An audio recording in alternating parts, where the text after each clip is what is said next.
اب میں درخواست گزار ہوں محترم و مکرم جناب مولانا ڈاکٹر طاہر اسلام عسکری صاحب علامہ اقبال اوپن یونیورسٹی سے آپ تشریف لاتے ہیں اور اپنے خیالات کا اظہار فرماتے ہیں۔ محترم جناب ڈاکٹر طاہر اسلام عسکری صاحب۔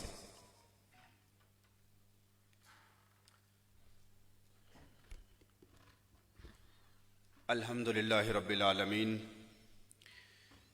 والصلاة والسلام علی اشرف الخلق و اکرم المرسلین وعلی آلہ وصحبہ و اہل بیتہ اجمعین، اما بعد فاعوذ باللہ السمیع العلیم من الشیطان الرجیم، بسم اللہ الرحمن الرحیم۔ قال اللہ جل وعلا فی کلامہ المحکم، انما یرید اللہ لیذہب عنکم الرجس اہل البیت ویطہرکم تطہیرا۔ صدق اللہ مولانا العظیم۔ محترم المقام جناب علامہ گلزار احمد نعیمی صاحب، جناب علامہ ڈاکٹر ثاقب اکبر صاحب، جناب صاحبزادہ سلطان احمد علی صاحب اور دیگر علماء، مشائخ اور حاضرین محترم، السلام علیکم ورحمۃ اللہ وبرکاتہ۔ میں بہت ہی مختصر طور پر تمہیدی کلمات کو نظر انداز کرتے ہوئے سیدہ خاتون جنت رضی اللہ تعالی عنہا کے متعلق چند ایک فرامین رسول صلی اللہ علیہ وسلم آپ کی خدمت میں پیش کروں گا، اور اس بات میں ہمیں کوئی شک و شبہ نہیں ہونا چاہیے کہ آج اگر ہمیں دنیا میں کامیابی اور کامرانی سے ہمکنار ہونا ہے اور دنیا اور آخرت کی سعادتوں کو حاصل کرنا ہے اور وہ مثالی معاشرہ قائم کرنا ہے جس کی بنیاد جناب محمد مصطفیٰ صلی اللہ علیہ وآلہ وسلم نے رکھی تھی، تو اس کے لیے ہمیں بنیادی طور پر حضرات صحابہ کرام اور اہل بیت علیہم السلام کے دامن کو تھامنا ہے، ان کی سیرت کو، ان کے کردار کو اپنانا ہے۔ اور یاد رکھیے کہ کوئی بھی ملت، کوئی بھی قوم، کوئی بھی جماعت اس وقت تک کامیاب نہیں ہو سکتی جب تک اس کی مائیں تربیت یافتہ نہ ہوں۔ اور آج اگر ہم نے ایسی اولادوں کو دیکھنا ہے جو دنیا کی قیادت کریں، جو حضرات حسنین کی طرح اس کائنات میں اپنے خون سے دین کی شہادت کو پیش کریں، تو ہمیں حضرت فاطمہ جیسی مائیں چاہیے۔ اور آج اگر ہم نے اپنے خاندانوں کو خوشحالی کا، امن کا، سکون کا، اطمینان کا گہوارہ بنانا ہے، تو ہمیں حضرت فاطمہ رضی اللہ تعالی عنہا جیسی سیرت چاہیے کہ جو حضرت علی کی بیوی بن کر اور اہلیہ بن کر انہوں نے دکھائی ہے۔ اور نبی کریم صلی اللہ علیہ وسلم نے حضرت فاطمہ کا جو کردار اور آپ کی جو سیرت ہمارے سامنے پیش کی اور آپ کے ساتھ جو تعلق اس کا اظہار کیا، چند ایک پہلو آپ کے سامنے رکھتا ہوں۔ اور ایک بات کی طرف ابھی اشارہ ہوا کہ وحدت امت، وحدت کی بنیاد بھی حضرات اہل بیت ہیں۔ اہل بیت کا گھرانہ اس امت مسلمہ کے لیے وحدت کی اساس ہے۔ اور آئیے آج جو میں روایات پیش کروں گا وہ مناقب حضرت فاطمہ کے ہوں گے، لیکن ان کی روایت ام المومنین حضرت عائشہ کی ہوگی رضی اللہ تعالیٰ۔ یہ جو ایک کانفلکٹ اور تصادم دکھایا جاتا ہے، جو ایک تفریق اور خلیج دکھائی جاتی ہے، ایسا کچھ بھی نہیں ہے۔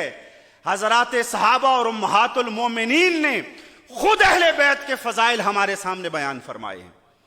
اور حضرت عائشہ رضی اللہ تعالیٰ عنہ سے پوچھا گیا، ترمذی اور حاکم نے اس کو روایت کیا کہ ام المومنین بتلائیے کہ اللہ کے رسول صلی اللہ علیہ وآلہ وسلم کی بارگاہ میں اس کائنات میں سب سے زیادہ محبوب ہستی کون تھی؟ ام المومنین فرماتی ہیں، سن لو، اس کائنات میں محبوب خدا کو سب سے زیادہ اگر کوئی محبوب تھا تو وہ حضرت فاطمہ تھی رضی اللہ تعالیٰ. پوچھنے والے نے پوچھا ان کے بعد کون تھا؟ کہا زوجہا، فاطمہ کے بعد اگر کوئی رسول کو پیارا تھا تو وہ حضرت علی رضی اللہ تعالیٰ عنہ تھا. تو حضرات، سب سے زیادہ محبت اور اہل بیت کی بات ہوئی دروازے پہ کھڑے ہو کر. اس کو بھی اہل سنت کی کتابوں نے اور اماموں نے روایت کیا کہ آپ فجر کے وقت حضرت فاطمہ اور علی کے دروازے پہ جاتے، دستک دیتے اور یہ آیت پڑھتے، انما یرید اللہ لیذہب عنکم الرجس اہل البیت ویطہرکم تطہیرا. اہل بیت اٹھو، اللہ کی بارگاہ میں اپنا سر سجدے میں رکھو، اس لیے کہ اللہ تمہیں ہر طرح کی آلائشوں سے اور نجاستوں سے پاک کرنا چاہتا ہے. اور پھر حضرت عائشہ ہی بیان کرتی ہیں رضی اللہ تعالیٰ عنہ، بخاری اور مسلم کی متفق علیہ روایت.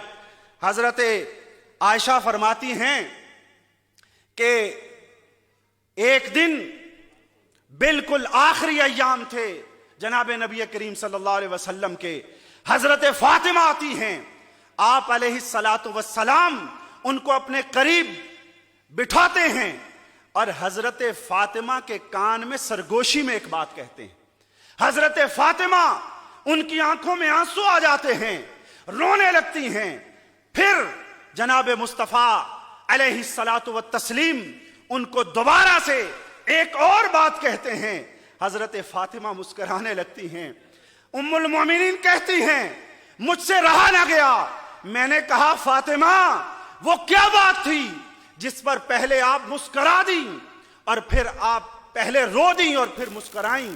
تو حضرت فاطمہ نے ان کو بتلایا کہ آپ علیہ السلام نے مجھ سے یہ فرمایا تھا، فاطمہ مجھے تجھ سے سب سے زیادہ محبت ہے، اس لیے میں اس دنیا سے جانے والا ہوں. آپ اس پر رونے لگیں تو دوبارہ جو بات فرمائی وہ سننے والی ہے. فرمایا فاطمہ تجھے اس کائنات میں بھی میں سب سے زیادہ چاہتا ہوں اور آخرت میں بھی سب سے زیادہ تجھی سے پہلے ملاقات ہوگی، تجھ سے ملنے کا میں مشتاق ہوں.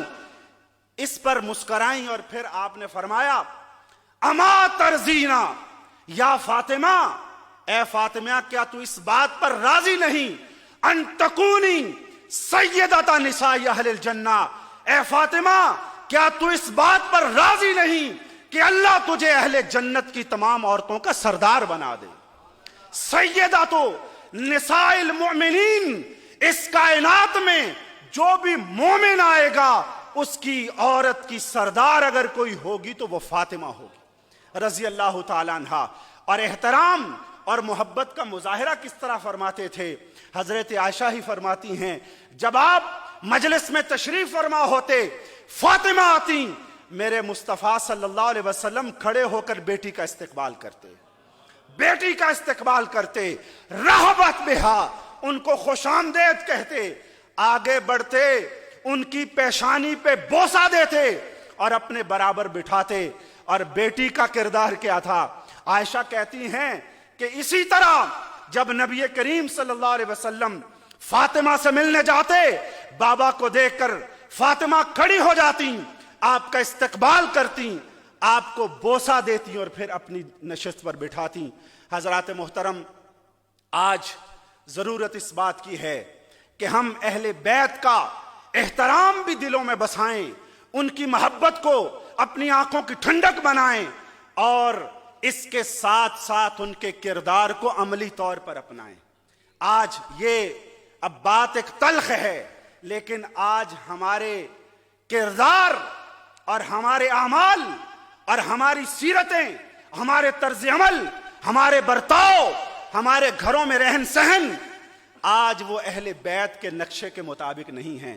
ضرورت اس بات کی ہے کہ آج اہل بیت کی محبت اور عقیدت کے ساتھ ساتھ ان کے طرز عمل اور ان کی سیرت کو اپنایا جائے۔ اللہ رب العزت ہمیں اس کی توفیق عطا فرمائے، اور حضرت علامہ گلزار احمد نعیمی کو اللہ رب العزت دنیا اور آخرت کی سعادتوں سے ہمکنار فرمائے، اور ان کی ان کاوشوں کو حسن قبول سے نوازے۔ وآخر دعوانا الحمدللہ رب